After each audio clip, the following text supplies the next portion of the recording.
Ya, bismillahirrahmanirrahim. Assalamualaikum warahmatullahi wabarakatuh. Waalaikumsalam Waalaikumsalam warahmatullahi warahmatullahi wabarakatuh. wabarakatuh. Ya, alhamdulillah kita kembali berjumpa. Selamat pagi, Pak Farid. Sehat, Pak? Ya, alhamdulillah Mbak. Terima kasih. Ya, ini Masya Allah ya, Pak Farid baru pulang dari luar kota tadi malam. Bapak, Ibu, sahabat semua, dan pagi ini masih siap untuk membersamai kita di kajian spiritual journey. Seperti biasa kita doakan Pak Farid senantiasa dilimpahkan nikmat sehat ya, dan dilancarkan segala urusannya. Amin. Amin. Baik, alhamdulillahirabbil alamin. Assalatu wassalamu ala asrofil anbiya'i wal mursalin sayyidina Muhammadin wa ala alihi wa sahbihi ajmain. Amma ba'du. Asyhadu alla ilaha illallah wa asyhadu anna Muhammadar Rasulullah la nabiyya ba'da. Qala rabbis rohli sodri wa yassirli amri wahlul 'uqdatam min lisani yafqahu qawli. Ya bahagia sekali nih, alhamdulillah ya. Ini adalah pekan kedua setelah kita sempat break cukup lama, hampir 5 minggu, dan alhamdulillah kita semua masih dimudahkan dan diistiqomahkan untuk bisa kembali nih mengikuti spiritual journey ya di setiap Sabtu pagi, tentunya bersama narasumber kita Bapak Farid Auladi. Dan mungkin ada Bapak Ibu yang diajak yang baru-baru ya, yang diajak temannya, keluarganya. Perkenalkan, saya dengan Anggi Pradita. Di sini alhamdulillah melalui Pradita Channel ini adalah wadah kami ya untuk bisa memberikan manfaat dan mudah-mudahan juga menjadi legacy ya, agar ini menjadi amal jariah yang terus mengalir ya sampai kita mungkin sudah tidak di dunia lagi. Dan ya, terima kasih di sini sudah ada Bu Dwi Ismayanti ya dan Bu Vivi ya yang rajin sekali membersamai. Alhamdulillah sudah on cam juga. Alhamdulillah. Gimana kabarnya Bu Vivi, Bu Dwi? Biasa Mbak Anggi. Alhamdulillah ya. Kemudian iya juga ada Pak Jusnan. Wah, Pak Jusnan kali ini lagi di Belanda nih ya Pak Jusnan ya. Alhamdulillah, terima kasih. Ada Ibunda Hiliana dari Karawang. Sehat Bunda? Alhamdulillah. Alhamdulillah, baik. Dan tentunya di sini ada Ibu Eni Rohaini juga dari Bandung ya. Bu Nur Kaya dari Tarakan ya, mudah-mudahan sehat semua Bu Eni, Bu Nur Kaya, lalu ada Bu Andi Lutfia, dan ya di sini juga alhamdulillah ya di Zoom meeting sudah 56 orang yang hadir, dan di kolom chat juga lumayan banyak. Pak Farid, izin saya sapa-sapa dulu sambil kita menunggu, mungkin teman-teman masih ada yang baru siap bergabung ya Pak Farid. Baik, ini ada Coach Nana dari Treasure Bay Bintan. Assalamualaikum, salam sehat. Nana dari Bintan turut menyimak, alhamdulillah. Mbak Yuli, assalamualaikum Mbak Anggi, Pak Farid, izin off cam sambil siap-siap. Ya nggak apa-apa, Mbak Yuli ini melakukan tugas negara ya, karena bekerjanya di RSUD ya, yang tentunya penting nih ya buat kita-kita. Oke, kemudian ada Ibu Katulis ya. Assalamualaikum Bang Anggi, Pak Farid, sahabat ajaib semua, sehat selalu, usia bermanfaat. Amin ya robbal alamin. Kemudian ada Pak Arif Fatullah ya. Waalaikumsalam Pak Arif. Kemudian Pak Deden. Assalamualaikum, semoga kita semua pada sehat selalu, berkah, barokah, dan berada dalam lindungan Allah Subhanahu wa taala. Amin ya robbal alamin. Terima kasih Pak Deden. Pak Pira dari Kuala Lumpur. Salam Pak Farid dan Mbak Anggi. Waalaikumsalam. Kemudian ada Pak Slamet ya, Pak Slamet Riyadi dari Palembang. Assalamualaikum, selamat pagi Kang Farid. Dan Mbak Anggi, salam sehat untuk semua. Ini sobatnya Pak Farid ini ya. Kemudian Bu Vivi ya, tentu saja. Waalaikumsalam. Ya, amin. Mudah-mudahan kita semua menjadi sahabat sesurga dan sehat semuanya. Pak Farid, tentu saja mudah-mudahan kita semua senantiasa dilimpahkan nikmat sehat dan dimudahkan segala urusan kita. Amin. Lalu ada Ibu Sukaina ya, dari Kalimantan, Pasir. Waalaikumsalam Bu Sukaina. Dan ya disalam ya buat teman-teman semua di Spiritual Journey, semoga Allah selalu memberikan kesehatan, keberkahan untuk kita semua, amin. Bu Eni Rohaini, lalu Bu Nur Kaya, Bu Siti Mariam, Pak Herman ya, alhamdulillah bisa bergabung kembali, Pak Zamir juga, Bu Rusni, kemudian Pak Asep, alhamdulillah Pak Jusnan, Pak Yoki, Bu Leli ya, nggak apa-apa Ibu, izin off-cam ya. Kemudian Ibu Yulia Maharoza, terima kasih Bu Lilis, Bu Wasni, alhamdulillah ya. Semoga kita semua senantiasa selalu dalam naungan ridho Allah Subhanahu wa taala. Amin ya rabbal alamin. Terima kasih Bapak Ibu semua yang sudah memberikan salam dan doanya ya. Waalaikumsalam warahmatullahi wabarakatuh, dan terima kasih sudah hadir di pagi hari ini. Setiap Sabtu ya, yang biasanya kita ini biasanya kalau saya dulu mungkin adalah jatahnya nabung tidur gitu ya, balik tidur lagi, tapi alhamdulillah sekarang kita mempunyai aktivitas baru ya, aktivitas yang bermanfaat, karena setelah subuh nggak boleh tidur lagi ya. Nah kita supaya menahan nggak sampai kita tidur lagi, mengikuti kajian-kajian yang bermanfaat, khususnya hari ini bersama Spiritual Journey ya. Baik, terima kasih. Di sini juga sudah ada yang on cam, ada Ibu Reni Sureni, wah biru-biru kuning.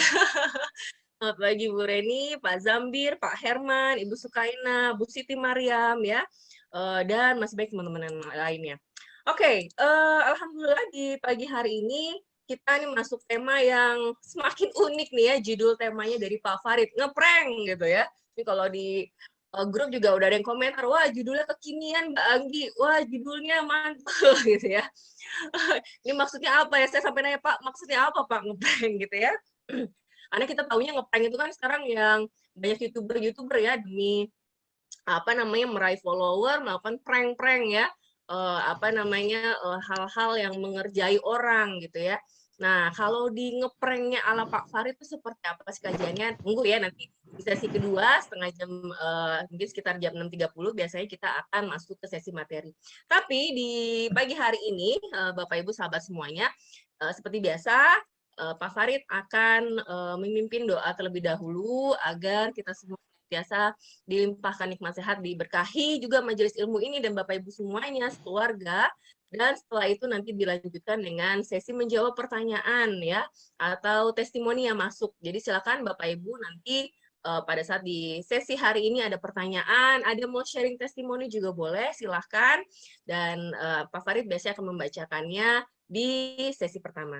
Maka tidak berlama-lama karena alhamdulillah sudah makin banyak nih. Oh ya, mohon izin saya belum membacakan yang di Facebook ya. Nanti mudah-mudahan Pak Farid berkenan untuk menyapa-nyapa teman-teman yang di Facebook karena sudah banyak juga nih Pak Farid ya. Chatnya juga sudah rame ya. Baik, kalau gitu saya persilakan Pak Farid untuk memulai atau memandu doa pagi hari ini buat kita semuanya. Silakan Pak Farid.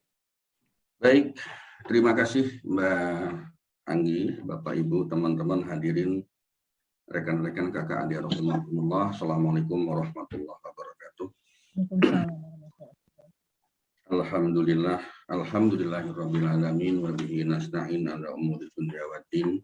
Assalatu wassalamu ala asrofil anbiya'i wal mursalin sayyidina Muhammadin wa ala alihi wa sahbihi ajma'in. Amma ba'du.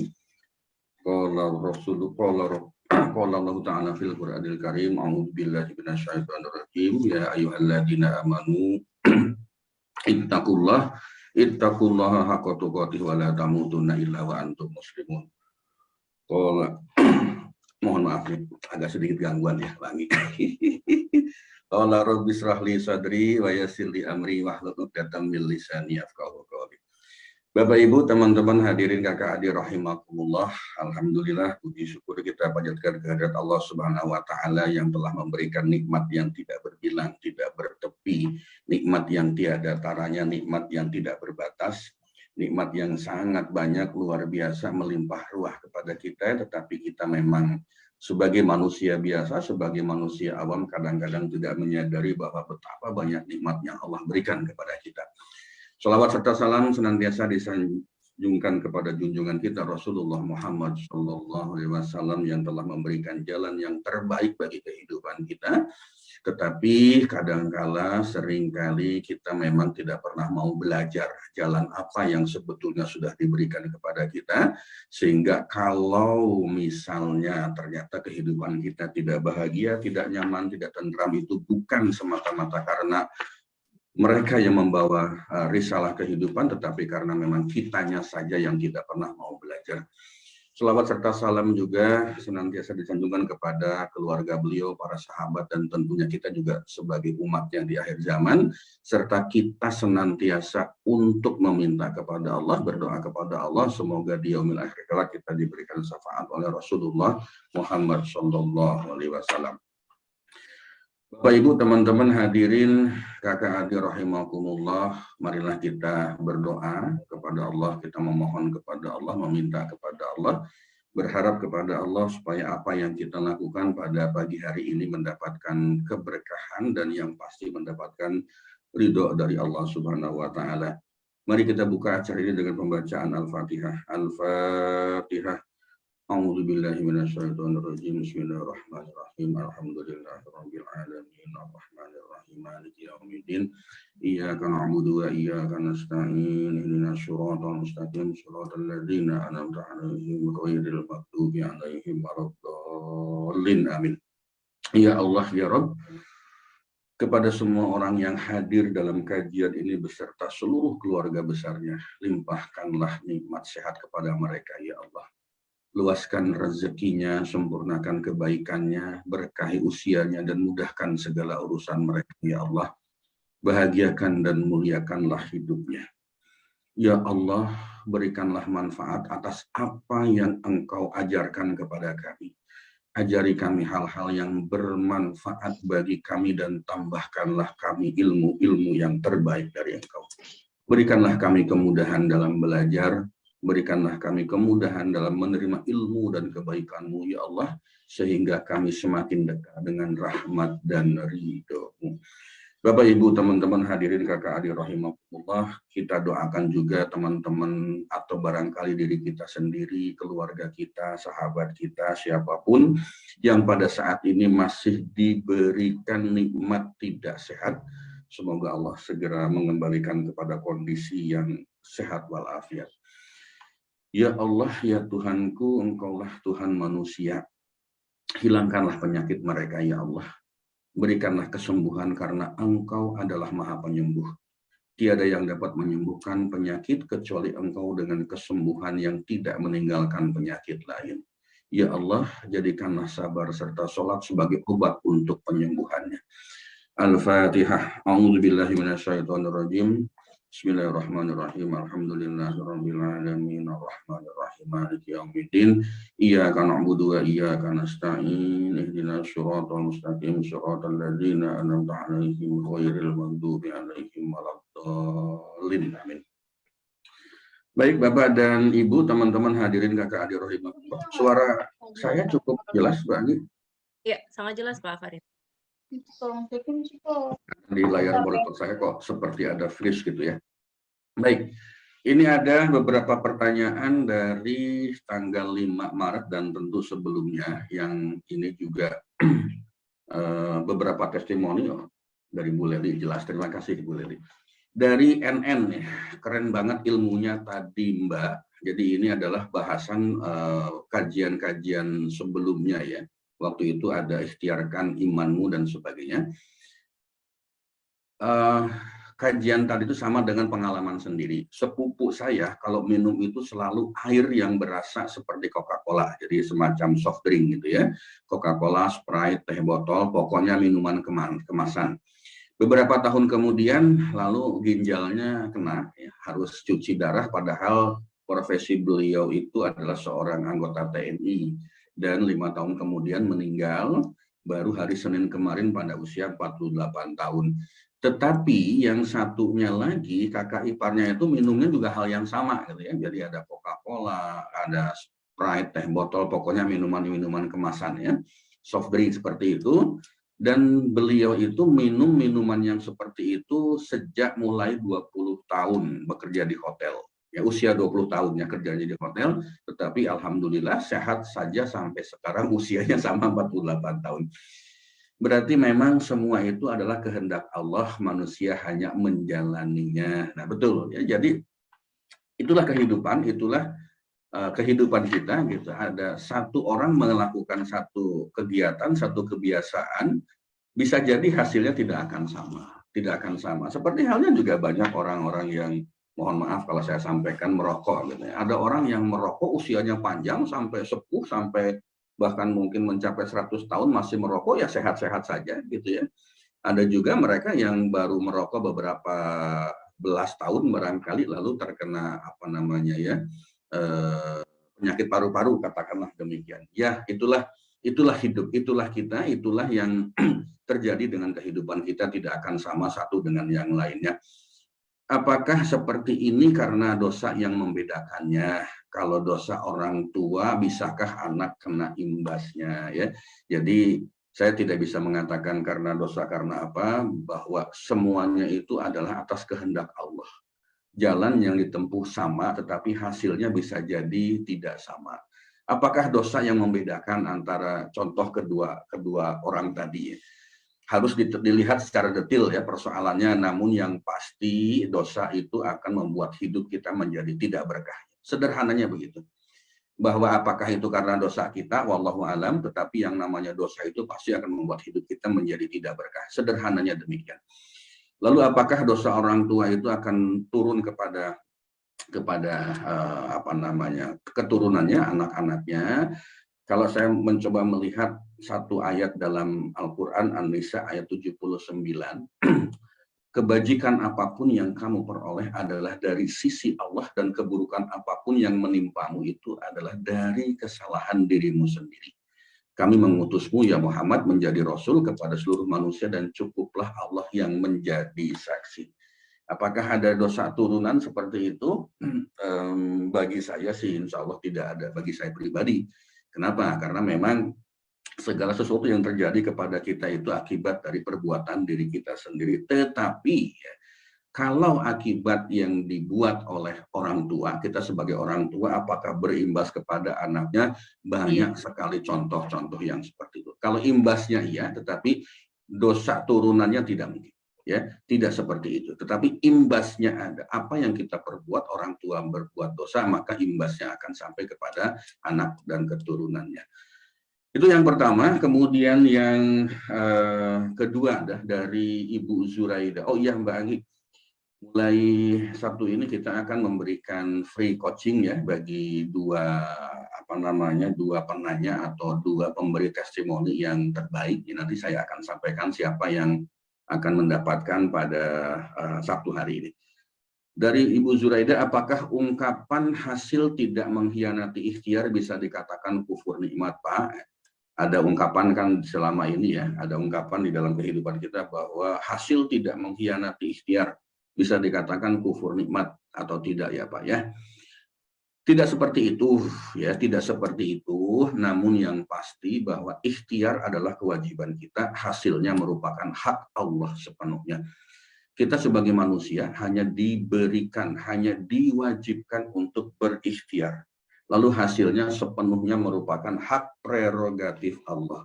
Mau diberikan hasil seperti apa ya monggo. Nah contoh yang tadi bahwa di nomor 1 itu ada 2 orang yang melakukan kegiatan, aktivitas atau kebiasaan yang sama. Tetapi yang satu ternyata pada usia 48 meninggal, konon katanya sakit ginjal gara-gara minum minuman yang soft drink tadi. Tapi yang satunya lagi sampai sekarang alhamdulillah tuh masih sehat-sehat saja. Nah ini menunjukkan bahwa sebetulnya Allah yang memiliki hak prerogatif untuk menentukan hasil akhirnya. Ya. Kalau dikatakan bahwa hasil tidak mengkhianati ikhtiar itu istilah kita saja sebetulnya, istilah kita saja. Dan yang pasti bahwa kewajiban kita itu adalah berikhtiar. Tapi ingat, ikhtiarnya itu utamakan nomor 1, prioritaskan ikhtiar langit dulu. Ikhtiar kepada Allah dulu, berdoa kepada Allah dulu, baru kita lakukan ikhtiar yang bersifat lahiriah. Berikutnya, Ibu Novita Andriani, begini Pak, bagaimana dengan hadis manjada wajada gitu. Nah ini siapa yang bersungguh-sungguh pasti akan berhasil, betul banget. Siapa yang bersungguh-sungguh maka pasti dia akan berhasil. Itu sesuatu yang normatif, sesuatu yang logik ya, dan memang seperti itu. Nah sekarang tinggal kita mengarahkan saja, sungguh-sungguhnya itu, ikhtiar yang sungguh-sungguhnya itu, hayu. Pertama kali kita ikhtiar kepada Allah terlebih dahulu. Sungguh-sungguh dulu kita menghadap Allah. Sungguh-sungguh dulu kita mencari ridho Allahnya terlebih dahulu. Setelah itu baru kita ikhtiar lahiriah, lalu berserah diri kepada Allah, mencari ridhonya Allah, sehingga persoalan kita akan semakin mudah untuk diselesaikan. Yang ketiga, yang keempat, Ibu Syifa Samsidar dari Toraja, yang ada hanya bersyukur kepada Allah apapun yang terjadi ya Pak. Nah, ini juga kaitan kajiannya kemarin. Betul banget ya, itu betul banget sesuai dengan surat Ibrahim ayat 7, la in syakartum la azidannakum wa la in kafartum inna adzabi lasyadid. Barang siapa yang bersyukur kepadaku, maka aku akan tambah nikmatku kepadamu.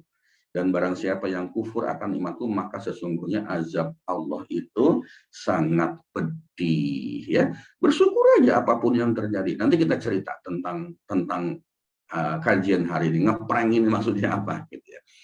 Yang berikutnya dari Ibu Nurhayati Umi Sofa Wafa, maaf bertanya.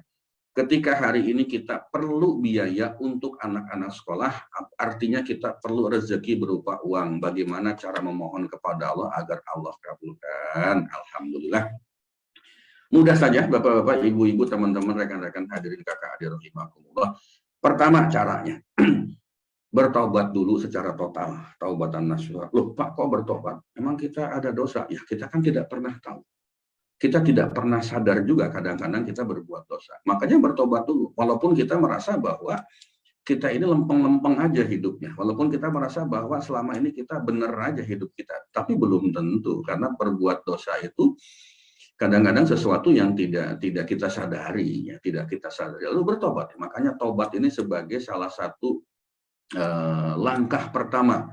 Mau ngapain juga. Mau minta uang. Mau minta rezeki. Karena kita perlu uang untuk anak-anak sekolah misalnya. Kita perlu uang untuk apapun itu, untuk beli minyak goreng barangkali.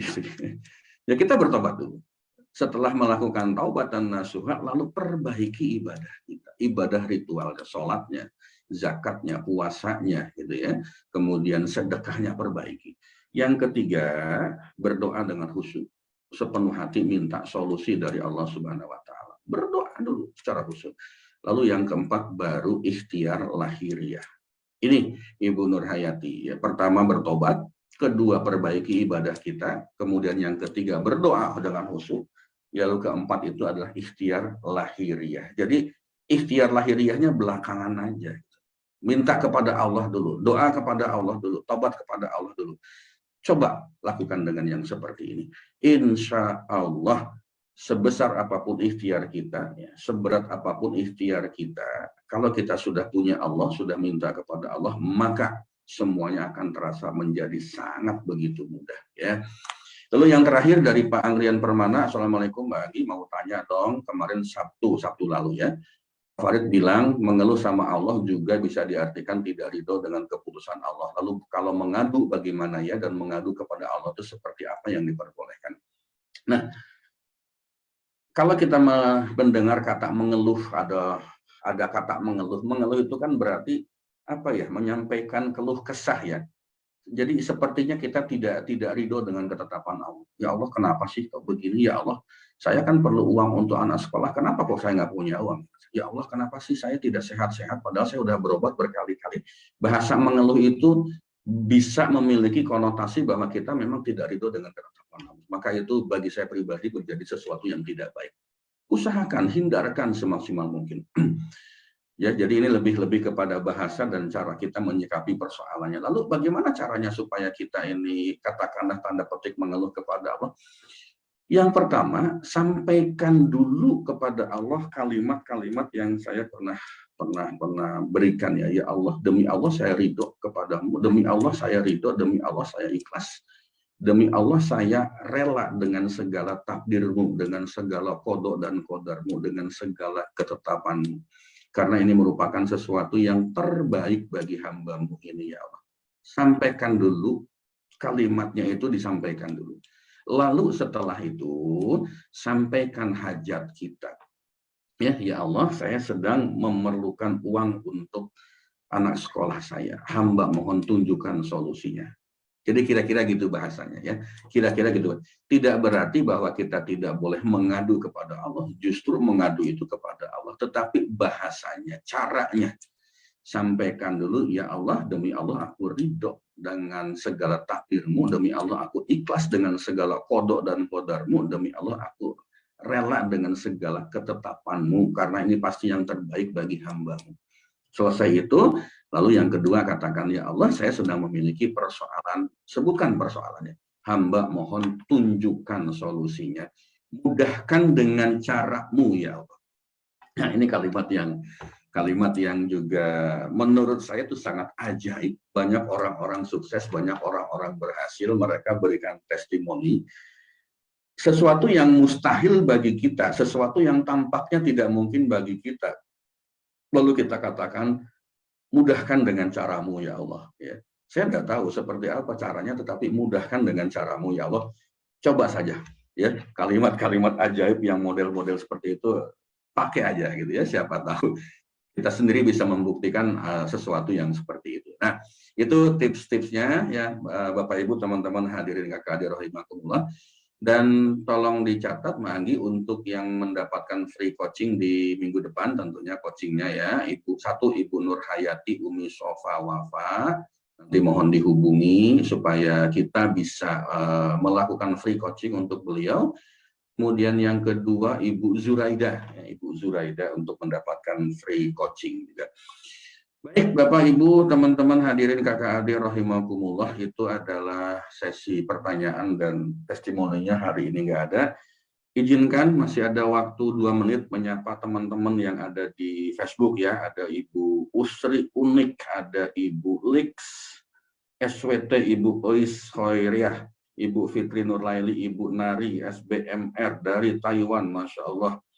Ibu Andi Lutfiah, Ibu Yuki Yuli, ini ibu-ibu kebanyakannya, Ibu Nina Mariam, Ibu Alfi, SBMR, Ibu Siti Kopinatun, Ibu Rohayati Rahim, Bapak Abdul Latif, Ibu Aas Amanah, Ibu, wah Masya Allah, Ibu Sri Hendrawati, Ibu Nur Aisyah, Ibu Yeti Aslinda, Ibu Iswarni Tanita, Mas Denmastri, Pak Abdul Latif, wah ini juga sama, Ibu Lipi Taruna, Ibu Fani Zakariafa, Ibu Jumjumira, Ibu Triani Utami, Masya Allah masih banyak lagi, mohon maaf jika tidak bisa disebutkan satu persatu, Pak Eko Prasetyo, Ibu Hastati Siswanti, dan sebagainya. Baik Bapak Ibu teman-teman hadirin rekan-rekan kakak adik rahimahullah, terima kasih banyak sudah betul-betul kita istiqomah menjalankan proses belajar bersama-sama. Semoga Allah memberikan rahmat dan ridhonya kepada kita ya. Seperti biasa Mbak Anggi, mohon waktu 30 detik untuk saya break ya. Silakan Mbak. Baik. Ya, baik, terima kasih Pak Farid atas pemaparan ya dari jawaban pertanyaan-pertanyaan ya yang disampaikan oleh Bapak Ibu semuanya. Selamat nih Ibu Nur Hayati dan Ibu Zuraida. Bu Nur Hayati ini yang di kolom chat ya, Bu Ayat ya. Boleh ya, nanti silakan WA ke saya Bu Zuraida ya. Di 0812 1139 1230 untuk nanti saya bantu arrange jadwal sesi coaching bersama Pak Farid. Dan ya, menyambung tadi beberapa pertanyaan yang disampaikan oleh Pak Farid ya, dijawab oleh Pak Farid. Jadi ini sampai menunggu waktu Pak Farid. Kebetulan tentu saya pernah mengikuti kajian dari PPA gitu ya. Jadi tujuan doa sendiri itu adalah pengakuan gitu ya. Pengabulannya dikabulkan oleh Allahnya itu bonusnya. Jadi terkadang memang kita lebih banyak berdoanya itu kan minta mulu ya Bapak Ibu ya. Minta aja segala macam kita berharap langsung dikabulkan oleh Allah. Padahal akan lebih bagus gitu ya kalau misalnya kita memperbanyak juga tuh tadi tobatnya dengan cara apa? Dengan cara pada saat berdoa pun kita memperbanyak pengakuan ya, mengakui bahwa diri ini lemah, diri ini hina, diri ini banyak dosa dulu ya. Ya Allah aku sadar, aku menyesal segala macam. Baru kemudian kita minta untuk diampuni dosanya segala macam. Nah, baru nanti masuk ke permintaan doanya. Nah, ini mungkin nanti bisa ya bisa untuk Bapak Ibu mencobanya ya. Dan kalau kata Agim tuh ada istilahnya beliau adalah PDLP gitu, perbaiki diri dan lakukan yang terbaik ya, karena lillahi ta'ala. Jadi pada saat kita diuji, doa kita belum terjawab, ya udah lakukan terus perbaikan dirinya, kemudian lakukan yang terbaik gitu. Nah, ini ada ada Pak Sugi ya, Pak Sugi, nomor untuk daftar coaching. Oh, oke. Di 0812 1139 1230 ya. Jadi untuk Bapak Ibu yang ada pertanyaan juga boleh nih ke nomor WA 0812 1139 1230 atau di kolom chat Zoom atau Facebook ya. Kecuali kalau misalnya udah menjelang akhir, baiknya langsung ke WA aja ya. Khawatir nanti saya belum tercatat nih chatnya. Seperti itu. Dan ya, ini tema hari ini luar biasa, yaitu tentang ngeprank. Jadi Bapak Ibu teman-teman, kalau mempunyai teman, sahabat, tetangga ya, yang mungkin saat ini lagi merasakan tiba-tiba dunia kayak berubah 160 derajat gitu ya, yang tadinya berkecukupan segala macam berkelimpahan, tapi tiba-tiba saat ini sedang diuji oleh Allah.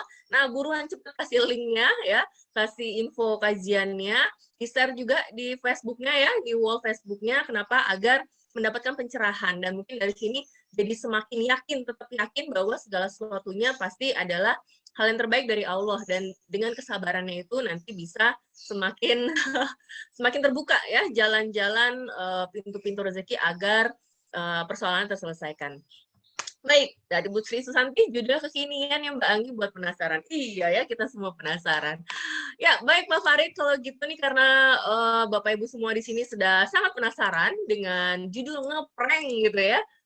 Apalagi saat ini kan juga ngeprank itu banyak sekali ya, berseliweran di sosmed ya, di YouTube dan segala macam. Nah, ini kita akan dengarkan kajian dari Pak Farid. Kepada Pak Farid, dipersilakan. Baik, Mbak Anggi, terima kasih banyak. Kita mulai saja. Sudah muncul gambarnya? Ya, sudah Pak. Oke. Bapak, Ibu, teman-teman hadirin, kakak adik rahimahumullah, gitu kan. Tahu prank kan, ngeprank kan, ini bahasa anak-anak zaman sekarang. Ngeprank itu kira-kira dikerjain lah kalau bahasanya ya, dikerjain sok-sok bener ya, tapi ternyata nggak betulan, sok-sok serius ternyata tidak demikian adanya gitu ya. Nah, ini sering kali terjadi dan saya pun ngalamin gitu ya, ngalamin kemarin di prank ya, minggu ini minggu ini di prank sama siapa? Di prank sama tukang jualan tangga di Facebook. Jadi ceritanya begini, saya tuh punya cita-cita, punya keinginan, pingin beli tangga yang bagus banget sesuai dengan keinginan saya, udah sekian lama, cuman belum kebeli lah, bahasanya gampangannya begitu. Tiba-tiba muncul di Facebook itu ada satu iklan yang mengatakan bahwa ini bagus gitu kan, ini bagus dan harganya juga itu murah gitu. Tanpa pikir panjang saya lihat itu sesuai dengan keinginan saya, lalu saya pesan. Tidak lama kemudian, sekitar 2 hari 3 hari itu barang datang. Yang dipesan itu tangga, yang datang itu rak rak sepatu. Yang dipesan itu tangga yang panjangnya sampai 5 meteran lah gitu kan, bisa dilipat 3. Tapi yang muncul adalah rak sepatu yang juga sudah tidak bagus ininya ya, sudah tidak bagus barangnya gitu. Alhamdulillah, saya bilang alhamdulillah saya di-prank sama tukang tangga gitu. Lalu di situ introspeksi diri, di mana letak tidak tepatnya saya, di mana letak tidak benarnya saya. Satu, saya tergoda dengan barang-barang yang harganya murah yang tidak masuk akal. Harga tangga itu sebetulnya bisa di sekitaran 4 sampai 5 juta. Tapi di situ yang dimunculkan harganya 450.000, lalu kemudian didiskon 50%, jadi harga sekitar 270-an gitu ya. Itu nggak dicek sama saya, logikanya nggak masuk gitu. Jadi saking senangnya, saking girangnya bakal punya sesuatu yang saya impikan sudah lama, lalu saya tiba-tiba langsung aja gitu. Nah ini juga salah satu yang tidak tepat, tidak baik, tidak benar buat saya. Kenapa? Karena tidak teliti dengan sesuatu. Lalu yang kedua, pelajaran bagi saya sendiri adalah di dalam kajian ini, tema bukan tema ya, apa itu namanya, kajian kita ini sebetulnya dibuat ya, disusun dengan satu apa namanya filosofi, dengan satu pemikiran bahwa kita nggak membahas hal-hal yang besar, hal-hal yang terlalu serius dalam arti yang bobot bahasannya itu tinggi-tinggi amat gitu, pakai dalil, pakai ayat yang dalam banget mesti dibahas seperti itu. Tapi kita mencoba hal-hal yang sederhana, membahas hal-hal sehari-hari yang ada dalam kehidupan kita, karena seringkali justru kita itu tergelincir dalam hidup ini gara-gara hal-hal yang kecil. Nah ini terjadi dengan saya. Terjadi dengan saya. Saya di-prank sama tukang tangga itu gara-gara hal yang sederhana, gara-gara hal yang kecil. Apa sederhananya? Lah kenapa kok saya nggak pakai logika berpikir, itu barang sebetulnya mahal gitu kan? Bagi saya itu mahal. Tetapi kenapa kok muncul tawaran yang begitu murah ya, jauh kemana-mana, saya samber aja gitu. Nah ini juga artinya apa? Ayo, saya juga mesti waspada gitu. Saya juga mesti waspada bahwa hidup itu ya apa namanya betul-betul harus melihat kiri kanan depan belakang atas bawah. Itu gambaran dari saya tentang prank, dan memang saya juga mengalami. Jadi saya pun juga tergelincir dengan hal-hal yang kecil justru. Nah, Bapak Ibu, teman-teman hadirin, kakak adik rahimakumullah, kita coba lihat apa yang dimaksud dengan ngeprank di dalam kajian ini. Jadi kalau kita lihat dari definisi ngeprank itu, dikerjain lah kalau bahasa kita gitu ya, dikerjain oleh seseorang, sepertinya itu sesuatu yang benar tapi tiba-tiba itu yang terjadi kebalikannya gitu. Dan biasanya dijadikan konten oleh para YouTuber, terus konten ini diunggah, diupload ke media sosial, lalu kemudian menjadi viral dan dia bisa mendapatkan uang dari sana. Nah, pernah nggak kita merasa di-prank sama kehidupan, dikerjain sama kehidupan kita? Contohnya seperti ini. Pada saat semangat kita sedang menggebu-gebu gitu, motivasi kita sedang tinggi-tingginya ya, ekspektasi atau harapan kita terhadap diri kita sendiri itu sedang tinggi-tingginya. Jadi kita benar-benar merasa yakin dengan kemampuan diri sendiri, yakin dengan apa yang sedang kita kerjakan, yakin dengan keberhasilan yang akan kita peroleh, yang akan kita raih. Tetapi di dalam sekejap mata, tiba-tiba yang terjadi itu adalah sesuatu yang terbalik. Sesuatu yang kebalikan dari apa yang sudah kita simulasikan di alam bawah sadar kita. Kalau kita belajar tentang di dalam ilmu MR ada law of projection misalnya gitu kan, lalu kemudian orang-orang yang belajar tentang kepribadian mengatakan law of attraction, apapun itu istilahnya gitu ya. Lalu kemudian kita selalu mengatakan, ayo perkuat motivasi, self reminder gitu kan, self apa namanya itu keyakinan diri, self confidence kita tingkatkan dan sebagainya. Kamu akan berhasil, kamu akan sukses dan seterusnya. Itu sudah kita lakukan, kita yakin banget. Tetapi misalnya tiba-tiba boom, dalam hitungan detik itu kita jatuh berdebam dan rasa-rasanya semua persendian jadi lemas dan mau copot dari dalam diri kita. Tiba-tiba kita jatuh terhempas, tiba-tiba kita jatuh terjerembab. Misalnya apa? Ya, misalnya apa?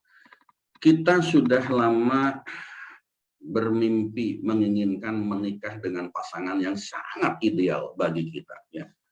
Lalu kita dapatkan pasangan kita tuh sempurna dalam segala aspek. Dia kaya, berpangkat, memiliki jabatan, dia itu ganteng atau cantik, dia adalah orang yang populer. Bibit bebet bobotnya juga sangat bagus. Dia seorang pengusaha misalnya, atau dia seorang pekerja yang levelnya level tinggi, misalnya demikian. Lalu kita hidup dengan yang bersangkutan, ya, dengan pasangan kita itu kita membayangkan bahagia, lalu tiba-tiba misalnya pernikahan kita itu kandas di tengah jalan. Misalnya demikian. Atau misalnya lagi, kita ini adalah seorang pebisnis, seorang entrepreneur. Ya. Kita sudah lama ingin punya bisnis yang berkembang pesat. Ya. Kita sudah lama ingin dikenal orang, dan itu ternyata bisa kita dapatkan. Kita punya bisnis, usaha kita bagus, berkembang pesat, makin dikenal orang, makin populer, keuntungan kita setiap tahun itu juga fantastis, lalu kita bisa memberikan manfaat bagi orang banyak, lalu tiba-tiba bisnis kita dijatuhkan oleh Allah, terjerembab, jatuh, terhempas. Ya. Mungkin tidak, mungkin. Ada tidak? Ada contoh-contoh yang seperti itu. Atau misalnya begini, kita punya karir cemerlang sesuai dengan cita-cita kita. Kita ingin bekerja di perusahaan multinational company, misalnya MNC, gitu, kaliber internasional, perusahaan yang terkenal, perusahaan yang sangat populer, perusahaan yang memberikan fasilitas yang luar biasa. Bekerja di perusahaan yang membuat kita bangga, membuat kita bahagia. Kalau orang Jakarta itu mengatakan bangga banget kerja di segitiga emas, di mana kalau kantornya di Sudirman, Tamrin, dan di daerah Kuningan, nah itu wilayah yang segitiga emas, wilayah yang sangat premium gitu kan, high class misalnya, bangga banget. Lalu kita punya gaji, punya benefit, punya kompensasi yang jauh di atas rata-rata. Lalu kita bisa meraih posisi tinggi dalam waktu yang singkat gitu kan. Masa depan kita cerah dan banyak orang memimpikan posisi yang kita miliki pada saat ini. Lalu tiba-tiba misalnya perusahaannya itu mesti tutup, perusahaannya mesti bangkrut, mesti gulung tikar, mesti terhempas gara-gara COVID misalnya seperti itu. Dan itu banyak terjadi. Itu kejadian di banyak perusahaan, dan saya pun ya, 20-an tahun yang lalu pernah mengalami hal yang seperti ini. Ya, pernah mengalami hal yang seperti ini. Pada saat itu saya memulai karir dari bawah dalam waktu yang relatif singkat. Relatif singkat saya bisa mencapai posisi manajer pada saat itu di usia sekitar 25 tahun. Pada saat itu tidak mudah, pada saat itu. Ya. Pada saat itu sangat tidak mudah, tetapi saya bisa mendapat itu. Tetapi apa yang terjadi? Pada satu titik di 2007, tiba-tiba saya mesti kena PHK, gara-gara perusahaannya juga tutup gulung tikar dan diakuisisi oleh perusahaan. Tiba-tiba dijatuhkan, tiba-tiba dihempaskan. Ya. Ini sering terjadi. Ini banyak terjadi di sekitar kita, kehidupan keluarga kita, kehidupan dengan pasangan kita, bisnis kita, dan coba kita lihat sekarang, ada fenomena crazy rich. Ya, crazy rich. Di Indonesia ini konon katanya ada 7 crazy rich. 7 orang-orang muda yang masih sangat muda, relatif muda. Itu sudah punya kekayaan yang luar biasa, di luar nalar, di luar logika. Dan mereka relatif mendapatkan kekayaan itu ya, dengan sangat cepat, dengan sangat singkat. Dengan betul-betul seperti keajaiban. Tetapi apa yang terjadi? Sekarang yang 2 sudah dijadikan tersangka oleh kepolisian. Ini kan sama saja dengan kita diprank oleh kehidupan kita sendiri. Kalau kita lihat fenomena crazy rich ini, lalu kemudian oleh media ini diangkat menjadi sesuatu yang luar biasa, dijadikan contoh, dijadikan role model, katakan begitu, lalu banyak menginspirasi orang, banyak membuat banyak orang lalu kemudian tergoda untuk melakukan hal yang sama, lalu banyak yang invest, dan ternyata itu bukan sesuatu yang baik. Ternyata dikatakan investasi yang bodong. Berapa puluh orang sekarang, berapa ratus orang sekarang yang harus menjerit-jerit kehilangan uang yang tidak sedikit, yang sangat banyak jumlahnya. Ada yang jutaan, belasan juta, puluhan juta, bahkan ada yang ratusan juta. Kenapa? Karena terjebak dengan apa yang tadi dikatakan crazy rich itu. Mereka ingin seperti yang diidolakan tanda petik. Kenapa? Karena memang media massa kita, termasuk media mainstream itu juga mengagung-agungkan mereka. Menjadikan contoh, inilah sukses, inilah orang kaya yang sukses, inilah orang anak muda yang patut dijadikan contoh. Dari 7 orang, sekarang sudah 2 yang dijadikan tersangka. Yang 5 lagi bagaimana? Wallahu a'lam. Kita tidak perlu bahas di sini. Itulah kita diprank oleh kehidupan. Seolah-olah itu benar, seolah-olah itu baik, seolah-olah itu betul-betul sukses. Tetapi kenyataannya apa? Lalu bagaimana teman-teman yang sudah menjadi investor di sana, menginvestasikan di sana. Semoga saja semuanya baik-baik. Semoga saja semua baik-baik. Tetapi kalau yang memang ternyata terjadi itu yang tidak baik, ya Allah mohon maaf, hati-hati. Kedepannya hati-hati. Kedepannya hati-hati. Jangan tergiur oleh sesuatu yang kelihatannya begitu mudah. Ya. Tergiur oleh sesuatu yang sepertinya tinggal mengedipkan mata, kayak cerita di komik-komik, dongeng-dongeng zaman dulu, lalu kita bisa mendapatkan sesuatu. Nah, ini yang betul-betul harus kita waspadai dengan sangat baik. Ya. Inilah Bapak Ibu teman-teman hadirin, kakak adik rahimakumullah. Apa yang kita lakukan pada saat kita terhempas? Ya. Kenapa? Karena setiap orang itu barangkali setiap kita pernah mengalami hal yang seperti ini. Barangkali banyak di antara kita yang pernah mencapai sukses yang begitu luar biasa, lalu tiba-tiba jatuh terjerembab, jatuh terhempas. Ya. Barangkali banyak yang seperti itu. Saya pun pernah mengalami ya hal-hal yang kecil, hal-hal yang besar. Saya pun juga pernah mengalami yang seperti itu. Artinya apa, Bapak Ibu teman-teman hadirin kakak adik rahimakumullah? Apa yang dilakukan oleh kita pada saat kita dihempaskan oleh kehidupan bahasa? Apa yang kita lakukan pada saat kita diprank oleh kehidupan kita ini? Menangis, meraung-raung, ngamuk-ngamuk, marah-marah, bahkan yang paling tragis, jangan-jangan ada juga orang yang bunuh diri. Gara-gara apa? Satu, tidak siap dengan kejatuhan ini. Kedua, tidak siap dengan kekalahan ini. Kenapa tidak siap dengan kejatuhan? Kenapa tidak siap dengan kekalahan? Karena barangkali kita juga mendapatkannya itu dengan cara-cara yang instan. Barangkali kita memperolehnya itu dengan cara-cara yang cepat. Barangkali kita mendapatkannya dengan cara-cara yang tidak patut. Barangkali kita mendapatkan itu semua dengan cara-cara yang tidak baik dan tentunya juga tidak benar. Bisa jadi seperti itu. Kenapa seperti itu? Karena bisa jadi kita memang hidupnya hanya untuk menurutkan hawa nafsu saja. Lalu apa yang terjadi? Kita tidak siap untuk malu. Yang kemarin kita kemana-mana naik kendaraan mewah, naik mobil mewah, tinggal di rumah megah. Kalau jalan itu bukan cuma sekedar perjalanan domestik ke luar negeri, foto-foto kita upload di medsos, ya, update status di IG, di Facebook barangkali, atau dimanapun kita punya medsosnya, kita tunjukkan pada semua orang, kita tunjukkan pada khalayak, kita tunjukkan pada publik bahwa nih saya orang hebat, nih saya orang sukses, nih saya orang di atas kalian semua. Ayo contoh saya, ayo ikutin cara saya, ayo lakukan seperti apa yang saya kerjakan, lalu tiba-tiba dia terhempas. Lalu semuanya disita oleh negara barangkali. Contoh yang dua orang itu kan sekarang hartanya juga sudah disita oleh negara juga. Apa yang terjadi? Siap tidak kita untuk berhadapan dengan masyarakat? Siap tidak kita untuk berhadapan dengan masyarakat netizen apalagi gitu ya.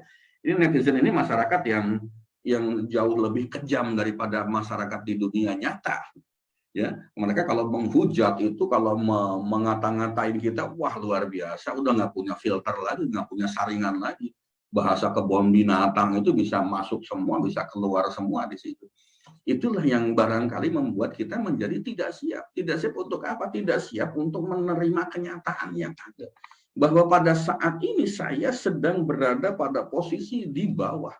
Pada posisi yang betul-betul dijatuhkan oleh kehidupan kita. Barangkali bahasanya begitu. Pada posisi yang sangat tidak mengenakan, tidak membahagiakan, sangat tidak menguntungkan. Barangkali seperti itu. Dalam skala kecil, saya pun pernah merasakan. Ketika dulu karir saya begitu bagus ya, 20-an tahun yang lalu tiba-tiba saya kehilangan pekerjaan, tiba-tiba saya jobless, tiba-tiba saya tidak punya penghasilan tetap sama sekali seperti itu. Apa yang saya rasakan? Ya Allah, betapa dunia ini seperti gelap gulita, betapa masa depan ini tampaknya seperti tidak menentu, betapa masa depan ini sepertinya ya Allah tidak ada jalan keluar yang lebih baik lagi. Sampai segitunya yang dirasakan. Padahal skala saya itu barangkali skala yang begitu kecil, yang tidak seberapa dengan apa yang dialami atau dialami oleh orang-orang yang sukses luar biasa. Skala saya saja itu Masya Allah luar biasa. Ya. Rasanya itu tidak nyaman. Rasanya itu tidak enak. Gitu. Bahkan pekerjaan saya pada saat saya jobless itu cuma ngantar jemput anak saya sekolah dengan sepeda motor gitu kan. Lalu pada saat pagi-pagi saya masih ingat tuh, itu satu peristiwa yang sangat membekas bagi saya sampai sekarang. Ketika saya ngantar anak saya ke sekolah menggunakan sepeda motor, saya masih ingat aja sepeda motornya Honda Supra ya, zaman dahulu tuh Honda yang paling murah. Lalu setelah saya ngedrop anak saya melihat ada seseorang yang turun dari kendaraan, dari mobil, pakai bajunya rapi, pakai dasi gitu kan, bajunya orang kantoran lah. Apa yang saya rasakan? Saya nangis pada saat itu, berbesmili kalau orang Jawa bilang, meneteskan air mata. Kenapa? Ya Allah, beberapa bulan yang lalu, beberapa hari yang lalu, saya seperti beliau gitu. Saya punya posisi yang bagus, saya punya posisi yang terhormat. Siapa yang tidak kenal saya pada saat itu? Bahasa saya, bahasa sombongnya tuh keluar. Siapa yang tidak kenal saya? Semua orang pasti kenal saya pada saat itu di perusahaan tersebut. Lalu sekarang saya bukan siapa-siapa. Lalu sekarang saya ini bukan orang yang hebat lagi. Lalu sekarang saya bukan orang yang dikenal lagi oleh mereka. Ya Allah, dulu saya seperti beliau. Naik kendaraan, kemudian pakai bajunya rapi, pakai dasi, pakai baju tangan panjang. Wah, pokoknya keren aja bahasanya kira-kira begitu.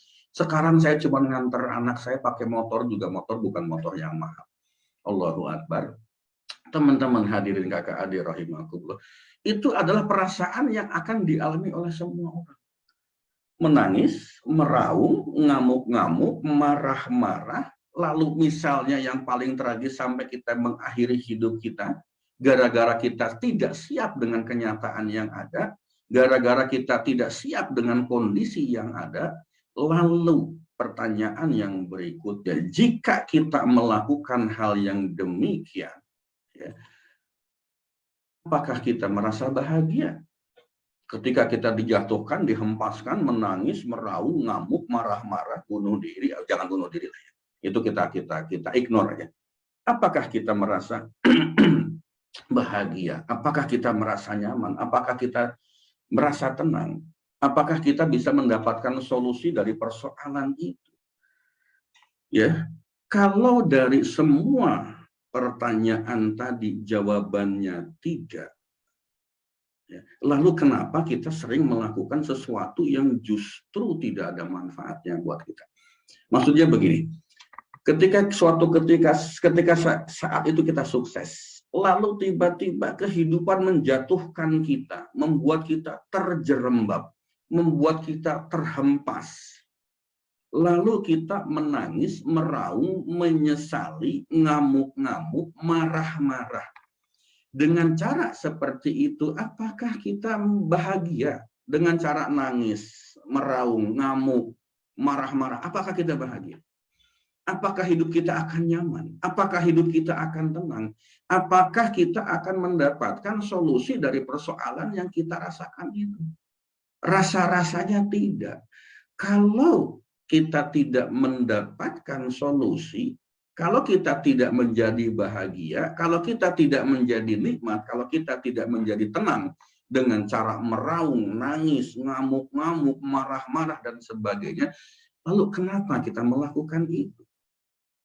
Lalu kenapa kita melakukan itu? Seringkali kita itu melakukan sesuatu yang justru tidak ada manfaatnya untuk diri kita. Seringkali kebanyakan dari kita tuh melakukan sesuatu yang justru malah kontraproduktif dengan diri kita sendiri. Itulah kita. Itulah kita sebagai manusia biasa. Itulah saya juga sebagai manusia biasa. sebagai ordinary people, sebagai orang awam, sebagai orang yang sedang berjalan untuk meningkatkan keimanan kita, sedang berjalan menuju titik ridho Allah. Insya Allah semakin kesini kita semakin tahu bagaimana cara kita menyikapi sesuatu yang tidak nyaman bagi kita. Salah satunya adalah ketika kita diprank oleh kehidupan. Ketika kita dipucui kalau orang Jawa bilang, entah benar apa enggak gitu. Ketika kita tiba-tiba tanda petik ditipu oleh kehidupan kita. Lalu apa yang mesti kita lakukan? Ayo kita sama-sama belajar. Yang terjadi pada saat ini marah, menangis, meraung-raung, ngomel-ngomel, gak karu-karuan, itulah kita. Itulah kita sebagai orang awam, itulah kita yang belum paham, belum tahu caranya bagaimana menghadapi persoalan-persoalan yang seperti itu. Bapak, Ibu, teman-teman hadirin, rekan-rekan kakak adik rahimakumullah. Itulah titik-titik yang membuat kita hidup ini nggak bahagia. Kenapa demikian? Karena ketika kita dikasih tahu, dikasih cara bagaimana hidup bahagia, kadang-kadang kita tidak memilih jalan itu. Kadang-kadang kita tidak memilih jalan itu. Ini loh caranya hidup bahagia. Satu, lakukan taubatan nasuha misalnya.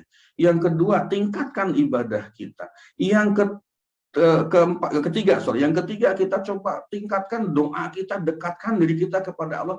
Misalnya ada orang ngasih tahu cara begitu, tetapi apakah kita lakukan? Tidak. Kita masih sering lebih banyak tergoda oleh kehidupan dunia. Target kehidupan, target pekerjaan, target bisnis. Dan Allah kita simpan di belakang. Allah kita tinggalkan di belakang. Kapan kita butuh Allah? Pada saat semuanya mentok, pada saat semuanya persoalan tidak ada jawabannya, baru kita balik menghadap kepada Allah. Terlambat barangkali, kalau boleh saya katakan. Itulah kita. Dikasih tahu cara hidup yang baik dan benar, banyak sekali orang mengajarkan kepada kita.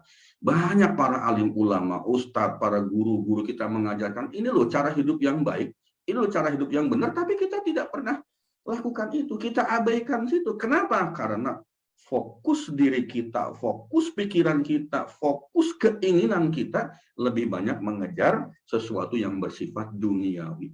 Memang godaannya itu tidak kecil, memang godaannya besar.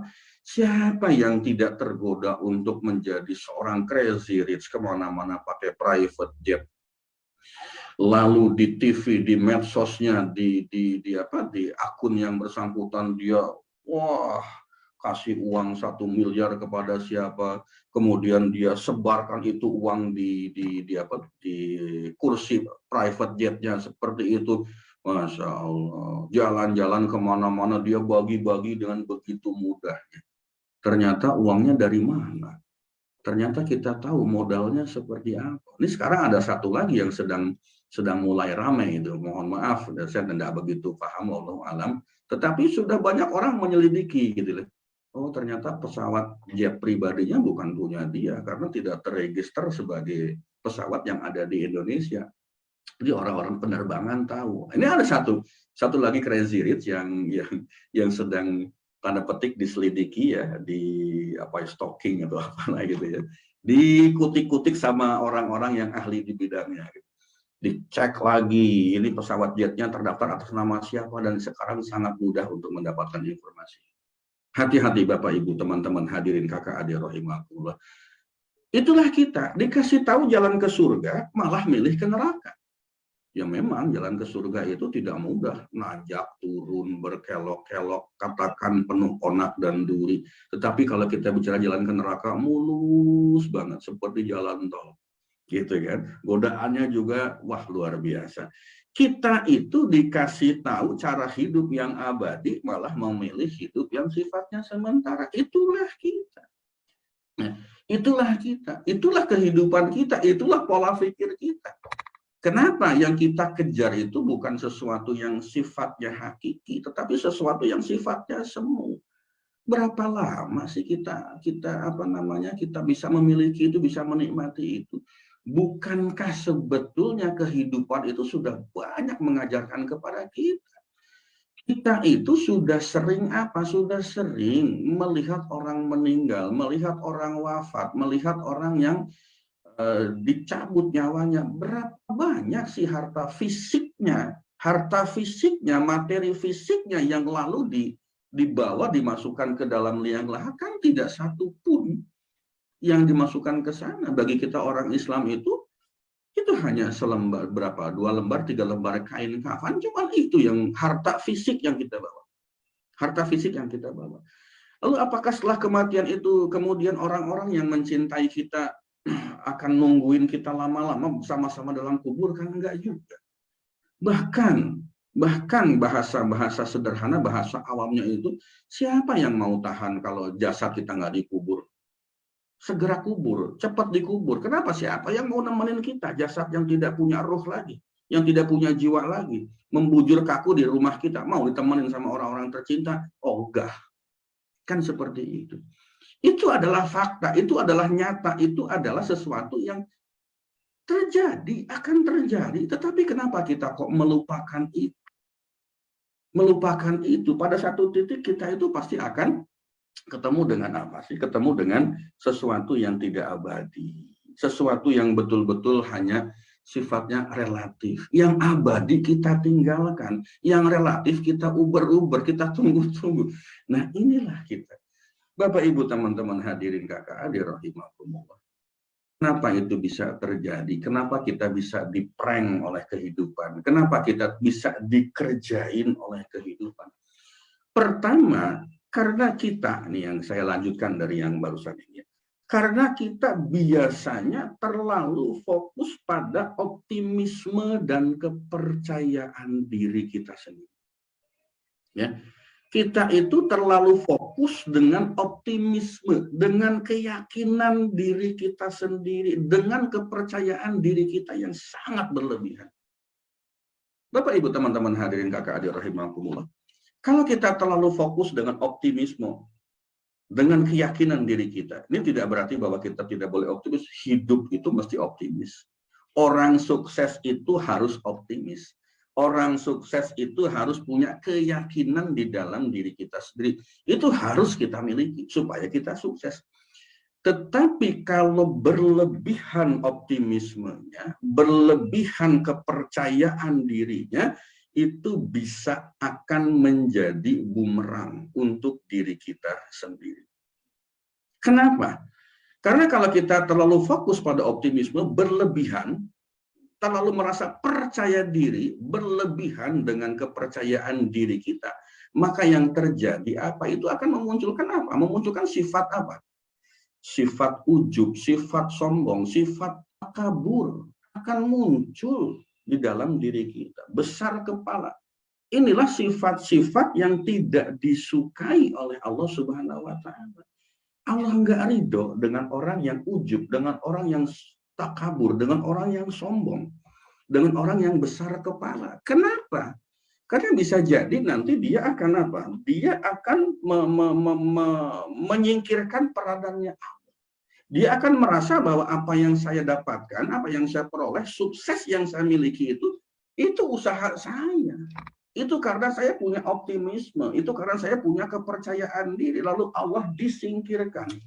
Allah di nomor sekian kan, kita fokus pada sesuatu yang sifatnya duniawi. Itu bisa terjadi. Barangkali di situ. Pak, apakah yang Bapak sampaikan ini jangan-jangan bertentangan dengan apa yang disampaikan oleh para motivator, oleh para trainer? Bukannya kami harus optimis, Pak? Bukannya kami mesti punya rasa percaya diri gitu ya? Nggak sesuai dong, Pak. Sepintas memang seperti itu. Ya, tetapi ada yang harus diluruskan. Di dalam konteks kita memiliki semangat, di dalam konteks kita memiliki motivasi, memang harus begitu. Tetapi dalam konteks tawakal, motivasi itu, semangat itu, kepercayaan diri itu harus dibarengi dengan apa? Menyerahkan hasil akhir kita kepada Allah Subhanahu wa Ta'ala. Artinya apa? Optimis harus. Percaya diri itu harus, tetapi jika berlebihan, ini akan menjadi potensi kita meninggalkan Allah Subhanahu wa Ta'ala. Ini akan menjadi potensi untuk tumbuh subur rasa ujub, takabur, sombong. ya, berlebihan terhadap diri kita sendiri. Kalau muncul sifat itu, maka akan ada potensi kita meninggalkan Allah Subhanahu wa Ta'ala. Kita ada potensi untuk membiarkan diri kita dengan kesombongan kita. Akan ada potensi menomorsekiankan Allah untuk apa? Untuk keberhasilan hidup kita. Ini yang fatal, ini yang tidak baik, ini yang Allah barangkali tidak ridho. Makanya apa? Dijatuhkan oleh Allah, dihempaskan oleh Allah dari ketinggian yang luar biasa. Supaya apa? Yuk balik. Bahwa kamu tanpa aku, kata Allah barangkali, bukan siapa-siapa. Bahwa kamu tanpa aku, barangkali Allah mengatakan begitu, kamu tidak mungkin bisa mencapai keberhasilan ini. Tidak mungkin bisa mencapai sukses ini. Dan aku kepingin engkau kembali kepada aku. Dan aku ingin engkau mengingatku kembali. Barangkali Allah bahasanya begitu. Ya, dijatuhkan, diprank oleh kehidupan. Saya nggak mengatakan diprank oleh Allah. Kehidupan yang ngeprank kita. Pikiran kita yang ngeprank kita, bukan Allah yang ngeprank. Karena Allah sudah memberikan jalan. Memberikan tuntunan. Hidup ini lewat sini loh yang benar. Hidup ini dengan cara seperti ini loh yang benar. Ya. Tetapi kita tidak memilih jalan itu. Kita memilih jalan yang lain. Maka kita diprank oleh diri kita sendiri. Kita diprank oleh kehidupan kita sendiri. Kita diprank oleh pemikiran kita sendiri. Jangan-jangan kita diprank oleh optimisme dan kepercayaan diri yang berlebihan yang ada di dalam diri kita sendiri. Bapak, Ibu, teman-teman hadirin, kakak adik rahimakumullah. Lalu yang kedua, apa sebab yang membuat kita lalu dihempaskan atau diprank oleh kehidupan? Gitu ya? Karena biasanya kita itu terlalu banyak bersandar kepada ikhtiar lahiriah. Ya. Terlalu banyak bersandar kepada ikhtiar lahiriah. Kalau kita fokus pada optimisme berlebihan, lalu kita punya percaya diri yang berlebihan, maka yang berikutnya itu kita akan punya potensi untuk terlalu bersandar pada ikhtiar lahiriah. Itu bermakna apa? Ketika kita bersandar pada ikhtiar lahiriah, bisa bermakna bahwa kita itu bersandar kepada sesama makhluk. Bukan bersandar kepada Khalik, bukan bersandar kepada Allah, tetapi bersandar kepada makhluk, kepada sesama manusia. Sering muncul di dalam kehidupan kita, mendewakan cara, mendewakan proses, seolah-olah apa yang kita lakukan itu pasti menjamin keberhasilan kita. Oh Bapak, Ibu, ini adalah sistem yang sudah teruji sekian tahun. Ini sudah proven, hasilnya de bla bla bla bla. Iklannya kan seperti itu.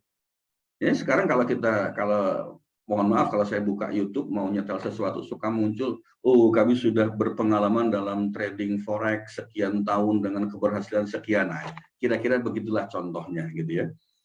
Contohnya seperti itu. Atau misalnya ini adalah penemuan terbaru, resep terbaru, cara terbaru untuk apa? Untuk keberhasilan hidup kita, untuk sukses kita. Makanya testimoninya, dengan menggunakan ini saya begini, begini. Dengan menggunakan cara ini saya sudah seperti ini. Dengan menggunakan sistem ini saya sudah seperti ini. Apakah itu tidak boleh? Boleh. Apakah itu haram? Tidak. Yang tidak boleh itu ketika kita mendewa-dewakan ikhtiar lahiriahnya. Ketika kita mendewakan caranya, prosesnya, sistem barunya, gitu kan, yang sudah teruji macam-macam apapun itu juga, ya, yang tidak boleh adalah mendewa-dewakannya. Contoh yang paling sederhana, misalnya ketika kita mau bepergian dari satu tempat ke tempat lain. Statistik menyatakan bahwa bepergian dengan pesawat terbang itu adalah moda transportasi yang paling aman. Kenapa? Dilihat dari statistik tingkat kecelakaannya itu angkanya paling bawah. Bepergian dengan transportasi udara menggunakan pesawat terbang itu adalah transportasi yang paling aman secara statistik. Ya, kenapa? Karena kecanggihan teknologi pesawat itu dari waktu ke waktu, hitungannya hari barangkali, Itu selalu ditingkatkan, makin aman, makin aman, makin aman, makin nyaman, dan seterusnya. Kalau dulu naik pesawat, barangkali kita tidak diperbolehkan untuk menghidupkan HP. Ya, karena konon katanya bisa mengganggu navigasi lah atau apapun itu namanya. Tetapi zaman sekarang bahkan justru di beberapa pesawat itu sudah menawarkan untuk menggunakan internet di dalam pesawat selama penerbangan. Itu artinya apa? Semakin kesini semakin aman. Dulu dikatakan bahwa gangguan frekuensi dari HP kita itu bisa mengganggu frekuensi komunikasi atau macam-macam lah bahasa penerbangan, sehingga bisa membuat penerbangan kita itu bahkan jatuh misalnya. Gitu. Sekarang kan sudah tidak seperti itu lagi, makin aman.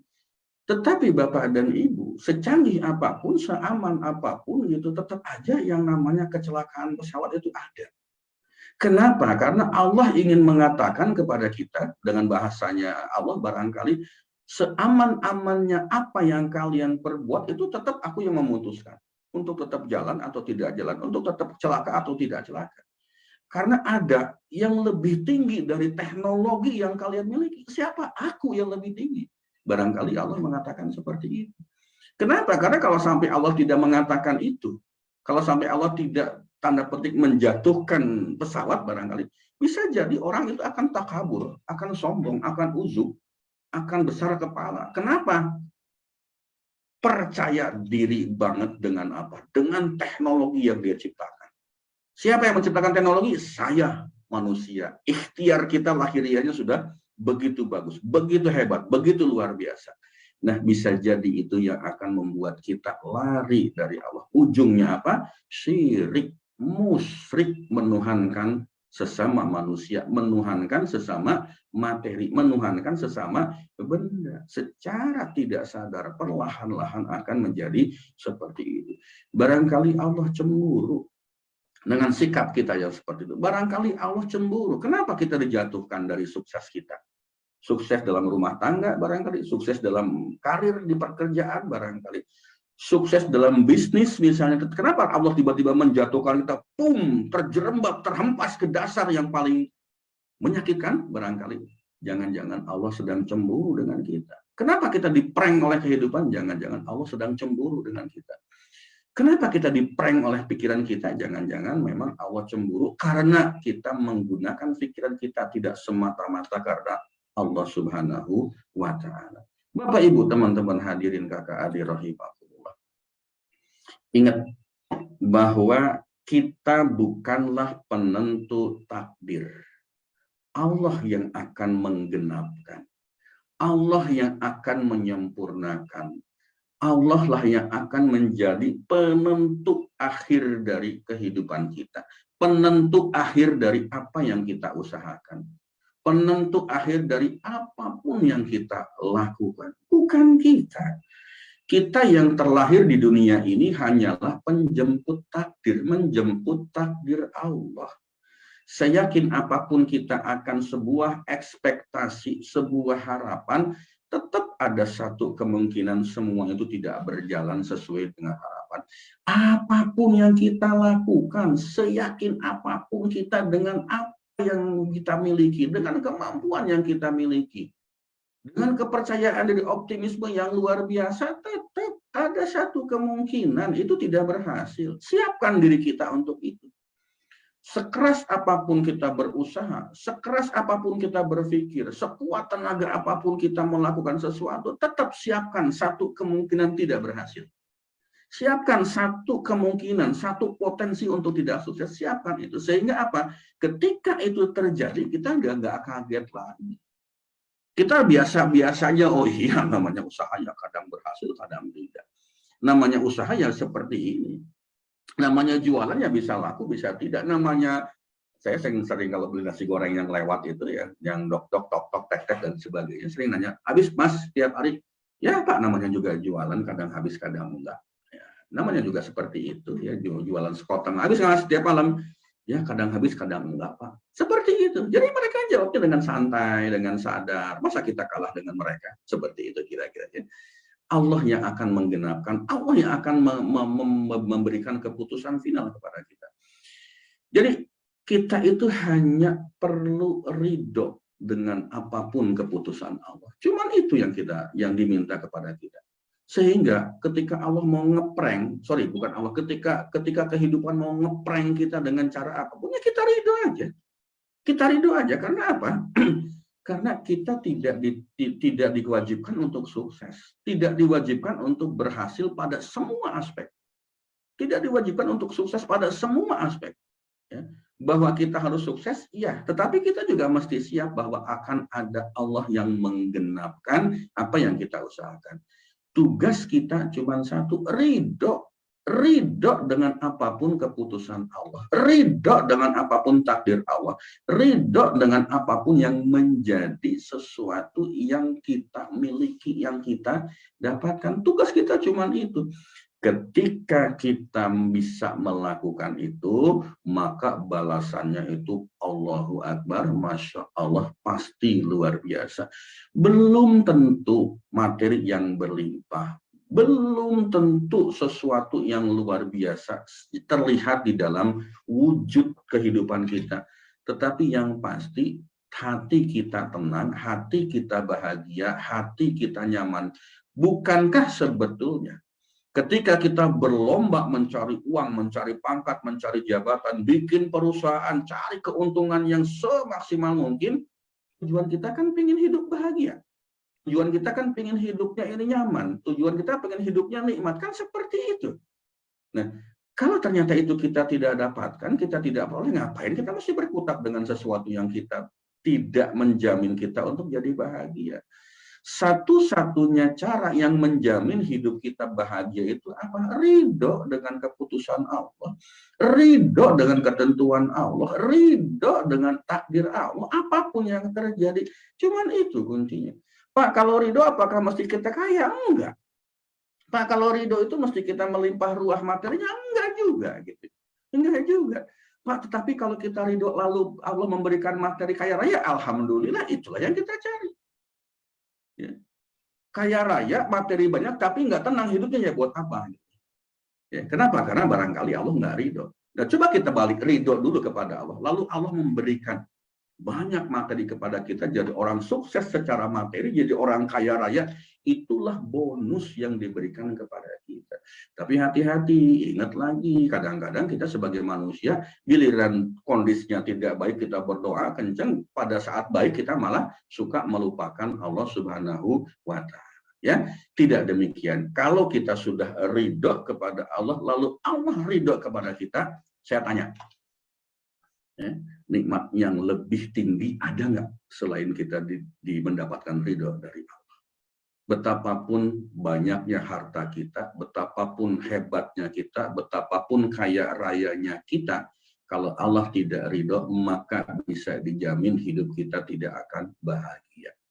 Betapapun kita kaya raya, betapapun kita banyak harta, kalau Allah sudah ridho, maka itulah hidup yang sempurna. Kenapa? Allah ridho, lalu Allah berikan bonus kepada kita berupa kelimpahan. Bapak, Ibu, teman-teman hadirin kakak adik rahimakumullah, sampai di sini Mbak Anggi untuk kajian pagi hari ini. Semoga berkenan, semoga menjadi sesuatu yang membuat kita semakin dekat kepada Allah Subhanahu wa Ta'ala. Silakan, Pak.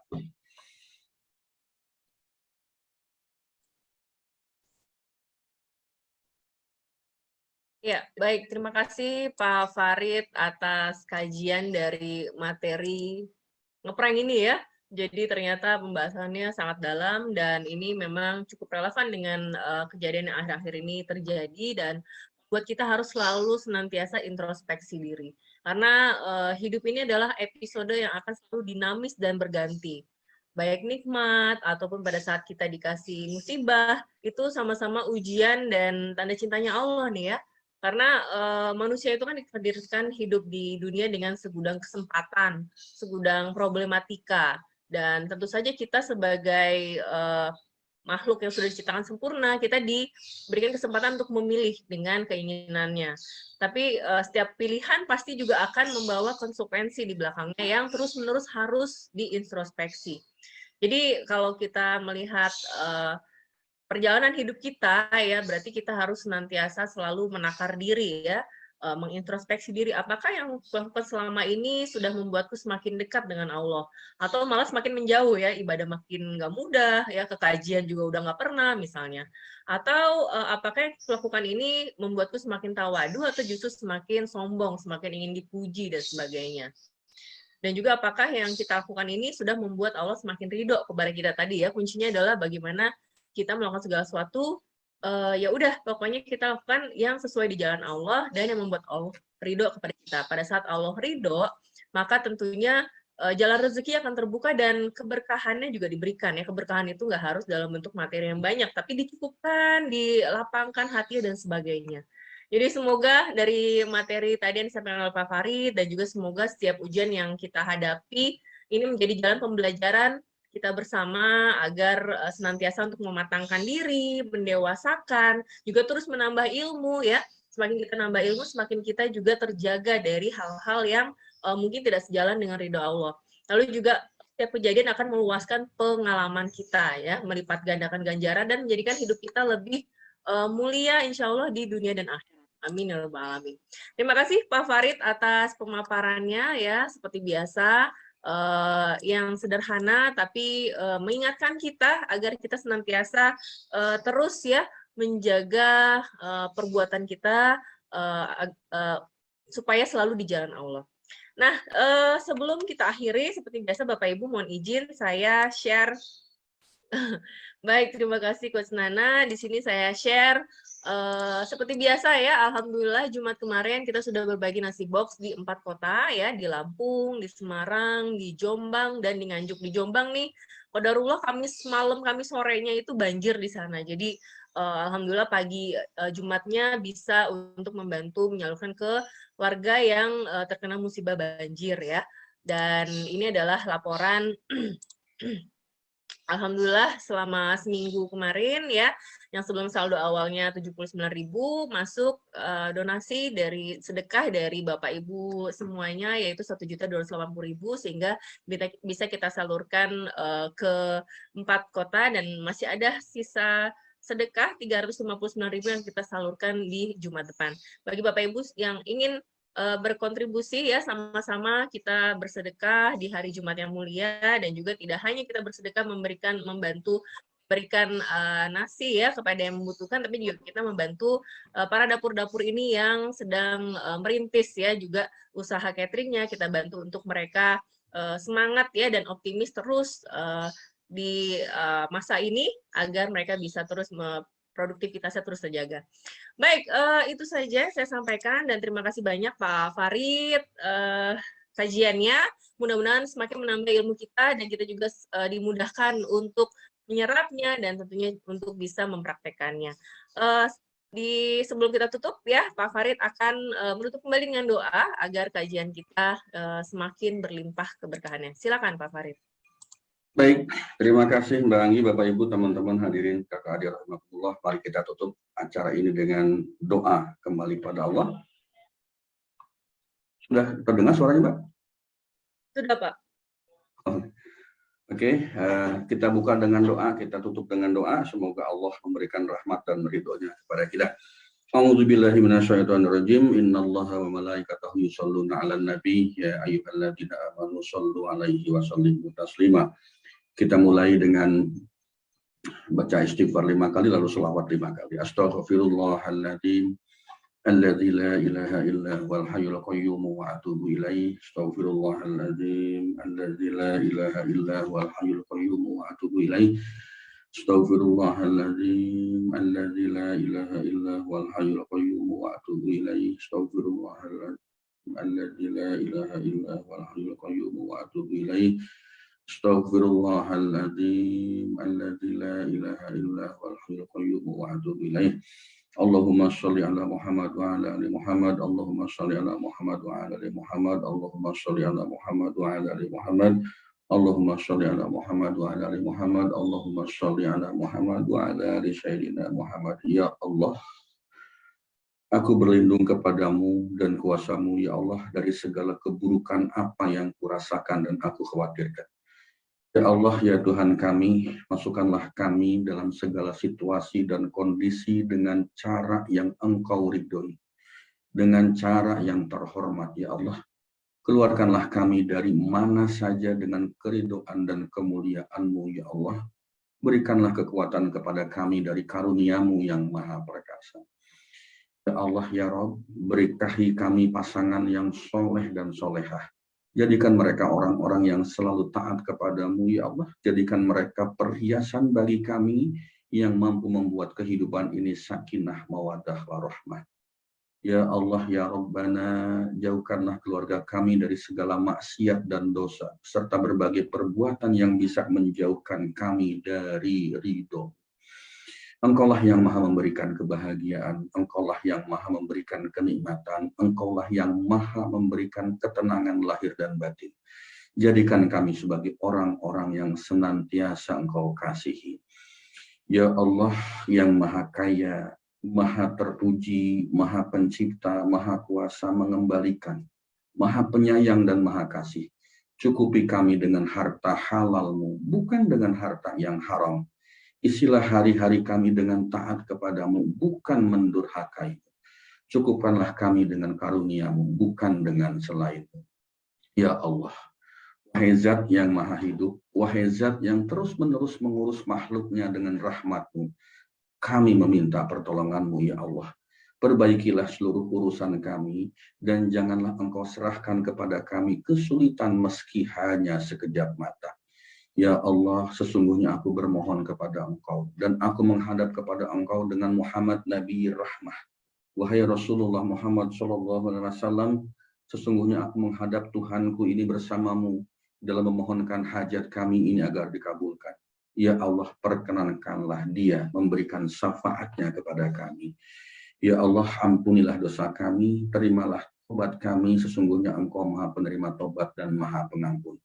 Rabbana atina fid dunya hasanah wa fil akhirati hasanah wa qina adzabannar.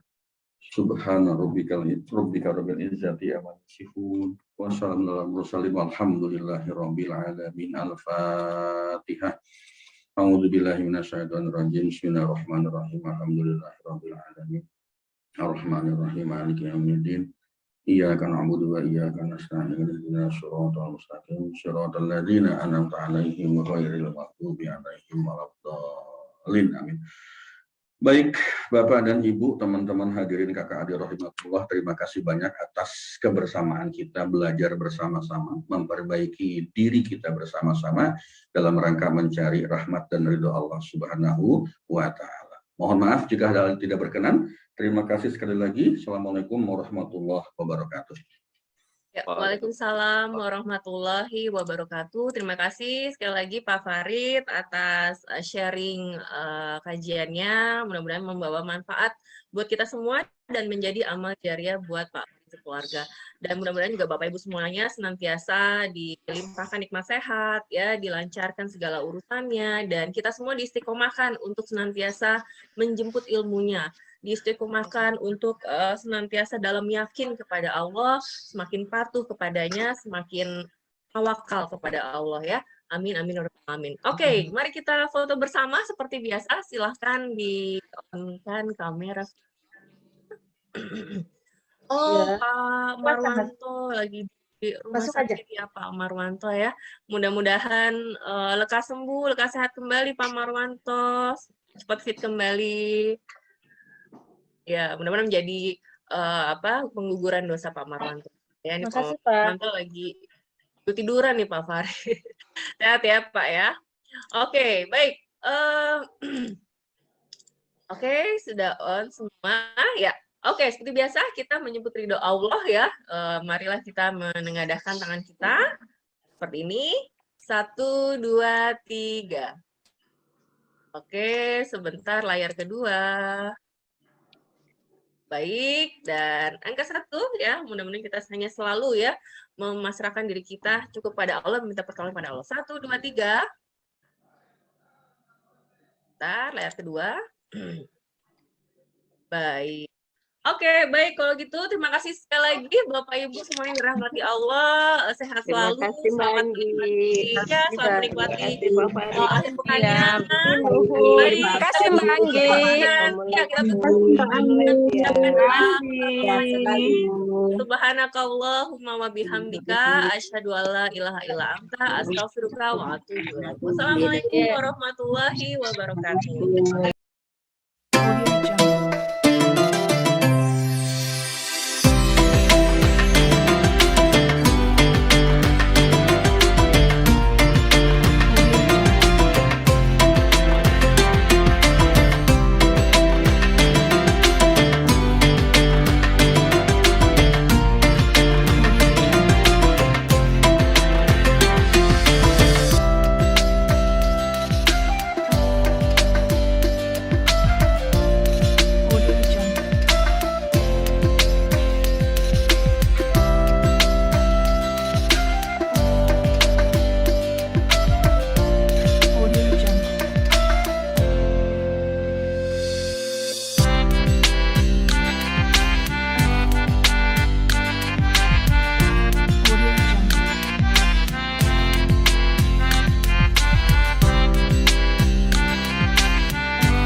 جينا نعيدكم بالعيد بنسألكم ليش ما في عنا الأعياد ولا زينة يا عالم أرضي محروقة أرضي حرية مسروقة سمانا عم تحلم عم تسأل الأيام وين الشمس